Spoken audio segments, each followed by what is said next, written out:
God send. Mungu ndiye ametuletea nani? Ruto. Kwa nini tukitoka watu wa Israeli wakienda Misri, wakienda Canaan, wakienda ilikuwa ni Canaan? So ilikuwa na majaribio. Ndio hiyo.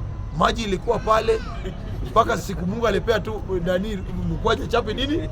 Tunaweza jua aje kama Mungu anaenda kupea Ruto mkwaje mbele ya chape ndio tuvuke tukule vizuri mbele. So lazima tulinde hii serikali ya William Ruto, na tuko hapo, mpende msipende, watu wa Mount Kenya mjipange, na kama mnaambia wa Kenya ukweli genuine mpendi Ruto, ministers wetu ministers wenyu wote wa resign, watoke ili Wajaluo na Waluya na watu wa Coast na Wakamba wapate serikali. Na hii mambo mmeona mnadanganya Kalonzo, danganyeni tu Kalonzo. Lakini Kalonzo na Ruto swali. Kalonzo na Okia Mutata. Okia Mutata alikuwa anajifunga nyororo juzi hapo. Ndio mnaletea Ruto. Alafu utalete umeibiwa. Okia Mutata, alafu mnadanganya Morara. Eti Morara sasa ndio candidate agency. Wacha niwaambie. Morara anatumika 2027. Ili supporters wale vijana wataka kupigia Ruto na wataka kupigia nani, na wataka kupigia Kalonzo, watapigia nani? Morara. Morara atakuwa project kama hii ya Daniel Leto hapa, kama ya watu wa banki.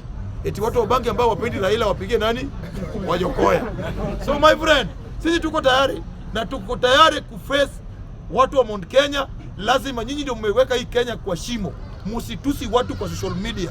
Nyinyi muende muombe hiyo dhao yenu, awaambie kwa nini mulimesi watu wa Kenya. Mulimesi watu since independent mpaka leo. Ukabila ambao watu mnaongelea leo ya kwamba watu wanapenda, nyinyi ndio mliwacha ukabila. Kwa sababu hata gari Kenya hii ukisimamisha gari unapata mtu anasimamisha gari ya Mugisi Taterere. Kwa nani amekwambia gari ni yako? Ama gari ya Mkikuyu? Mkitaka ukabila ishe, wacheni kuitisha chai na Kikuyu.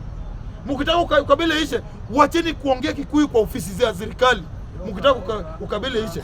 Lakini mkianza kuweti eti watu wengine ni wakabila, nyinyi mno kabila. My friend, Ruto 10 Raila Odinga akipata kiti AU. Asanteni na Mungu awabariki. Amen.